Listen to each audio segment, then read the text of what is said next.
मुंबईतील ड्रग्ज तस्करी प्रकरणात सातारा जिल्ह्याच्या कोरेगाव तालुक्यातील बिचुकले गावातील 4 जणांचा समावेश असल्याची धक्कादायक माहिती समोर येत आहे।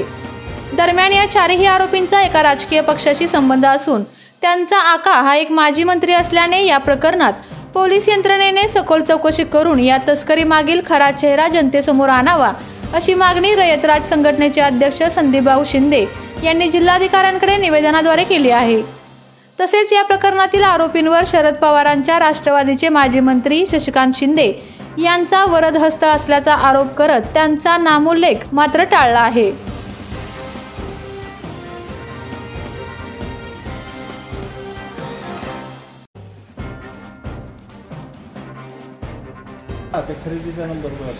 मी आज जिल्हाधिकाऱ्यांना निवेदन दिलंय, काय सांगाल? खरं तर सातारा जिल्हा हा पेन्शनर लोकांचा जिल्हा आहे। अत्यंत शांतताप्रिय म्हणून लोक रिटायर झाल्यानंतर या सातारा जिल्ह्यामध्ये राहायला येतात। खरं तर या सातारा जिल्ह्याची गेल्या अनेक वर्षापासून ही शांतता भंग करण्याचं काम इथल्या गुन्हेगार प्रवृत्तीच्या लोकांनी केलेलं आहे। आज या ठिकाणी या संपूर्ण सातारा जिल्ह्यामध्ये ड्रग्सच्या बाबतीत बोलायचं जर झालं तर एवढ्या कोट्यावधी रुपयाचे ड्रग्स या जिल्ह्यामध्ये सापडतात। एवढे 200 कोटीचे 300 कोटीचे ड्रग्स नेमके येत आहेत कुठून?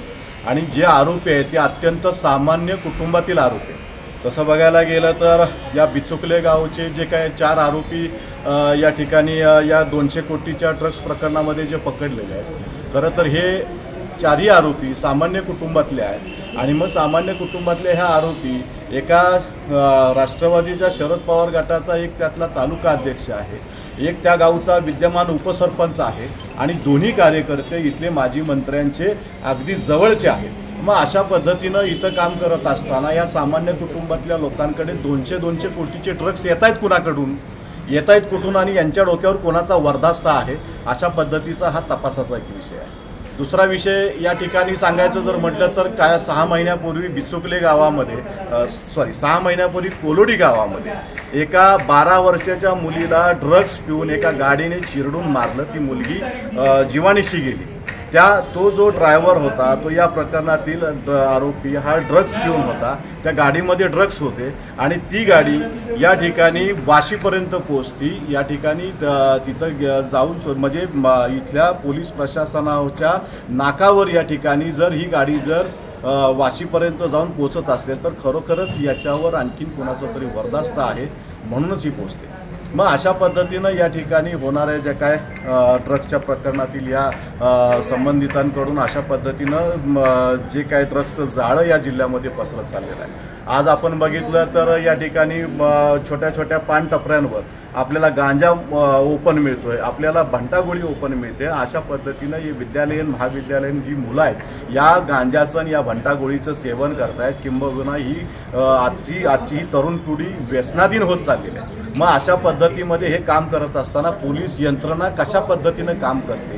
पोलीस यंत्रणा ही नाकर्तेपणाने काम करते, पोलीस यंत्रणा ही कुठल्या तरी राजकीय दबावापोटी काम करते आणि या सगळ्या प्रकरणा पाठीमागचा जो आका आहे, या प्रकरणामध्ये या गुन्हेगारी प्रवृत्तीच्या डोक्यावर ज्याचा हात आहे, या माजी मंत्र्यांचा तपास होणार आहे की नाही, अशा पद्धतीचा सवाल आज या ठिकाणी रयतराज संघटनेच्या माध्यमातून आम्ही उठवलेला आहे। जिल्हाधिकारी कार्यालयामध्ये येऊन सन्माननीय जिल्हाधिकाऱ्यांना आम्ही याबाबतचं निवेदन दिलेलं आहे। या प्रकरणी सखोल चौकशी करून संबंधित आरोपींना जास्तीत जास्त शिक्षा झाली पाहिजे आणि याचा नेमका आका कोण आहे हे तपासलं पाहिजे, अशा कारणासाठी निवेदन दिलेलं आहे। अन्यथा या ठिकाणी आम्हाला उपोषण करावं लागेल, एवढंच या ठिकाणी निवेदनाच्या माध्यमातून सांगतो आणि थांबतो।